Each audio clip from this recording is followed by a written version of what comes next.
દિવસ પહેલા સૌરાષ્ટ્ર યુનિવર્સિટીમાં BCA સેમ 4 ના જે પેપર હતા એ BCA સેમ 4 ના પેપર લીક થયા હતા. એને લઈને અમે જે સૌરાષ્ટ્ર યુનિવર્સિટીનું જે વહીવટી તંત્ર છે અને જે પ્રશાસન તંત્ર છે એને તમામ આધાર પુરાવા આપ્યા હતા. ક્યાં વોટ્સઅપ ગ્રુપમાંથી આ પેપર વાયરલ કરવામાં આવ્યા, ક્યારે વાયરલ કરવામાં આવ્યા અને કોના દ્વારા વાયરલ કરવામાં આવ્યા, એ તમામ પ્રકારની માહિતી અમે કહી શકાય કે સૌરાષ્ટ્ર યુનિવર્સિટીનું જે વહીવટી તંત્ર, એની સાથે સાથે જે પરીક્ષા નિયામક છે અને એની સાથે સાથે જે VC છે એ VCને પણ અમે તમામ પ્રકારના આધાર પુરાવા આપ્યા હતા. પરંતુ જોવા જઈએ તો આજ દિન સુધી અમને એવું લાગે છે કે ક્યાંક ને ક્યાંક ભીનું સંકેલી લેવાના ક્યાંક ને ક્યાંક કારસ્તાનો અમને લાગી રહ્યા છે. અત્યાર સુધી શું કાર્યવાહી કરવામાં આવી, કોની ઉપર એક્શન લેવામાં આવ્યા, આજે તમામ બાબતની વિગત લેવા માટે આજે અમે VCને મુલાકાતનો સમય માંગ્યો છે. અને આજે અમે VCને મુલાકાત લઈ કેટલાક એક્શન લેવામાં આવ્યા છે, કેટલા એક્શન લેવામાં નથી આવ્યા, કોને છાવરવામાં આવી રહ્યા છે એ પણ અમે આજે તપાસ કરવા માટે આવ્યા છીએ. જો આવનાર દિવસોમાં આની ઉપર તટસ્થ અને ચોક્કસ કાર્યવાહી જો નહીં થાય તો ચોક્કસપણે અમે કહીએ છીએ કે આવનાર દિવસોમાં અમે સૌરાષ્ટ્ર યુનિવર્સિટીનો પણ ઘેરાવો કરીશું, પરીક્ષા નિયામકનો જે છે એમનો પણ ઘેરાવો કરીશું અને VCના ઘરનો ઘેરાવો કરવો પડે તો પણ અમે એનો ઘરનો ઘેરાવો કરીશું. કેમ કે વિદ્યાર્થીઓના ભવિષ્યના ગંભીર સવાલો અહીંયા ઉપસ્થિત થઈ રહ્યા છે.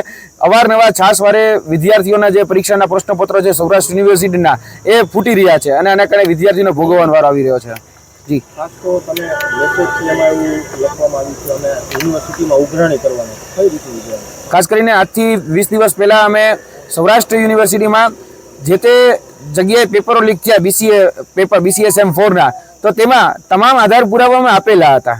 જે જગ્યાએ જેના દ્વારા પેપર લીક કરવામાં આવ્યા એના વોટ્સઅપ નંબરથી લઈ, વોટ્સઅપ ગ્રુપથી લઈ અને કેટલા વાગે તો કે ભાઈ પરીક્ષાનો સમયગાળો હતો એનાથી 1.5 કલાક અગાઉ એ વોટ્સઅપ ગ્રુપમાં અલગ અલગ વાયરલ હતા. હવે અહીંયા જે કેસ બતાવવામાં આવ્યો છે એ ચીટિંગનો કેસ બતાવવામાં આવ્યો છે એટલે પેપર લીકનો કેસ બતાવતા નથી. હવે ખાસ કરીને પેપર લીક અને ચીટિંગ એમાં હાથી ઘોડાનો ફરક છે. અને અત્યારે જે કહી શકાય કે સૌરાષ્ટ્ર યુનિવર્સિટીના જે સત્તાધીશો છે એ ચીટિંગની વાત કરે છે. ચીટિંગ એને કહેવાય કે એક ક્લાસરૂમમાં 2 વિદ્યાર્થીઓ કે ઉમેદવારો જે હોય એ આજુબાજુમાંથી ક્યાંક ચોરી કરીને લખતા હોય, ક્યાંક એવું હોય કે ભાઈ કોઈ ચબરખીમાંથી કોઈ પ્રકારના પ્રશ્નોના જવાબ લખતા હોય, એને ચીટિંગ કહી શકાય. એટલે આને ચીટિંગમાં ખપાવવામાં આવી રહ્યું છે, ત્યાં અમારો સખતપણે વાંધો છે.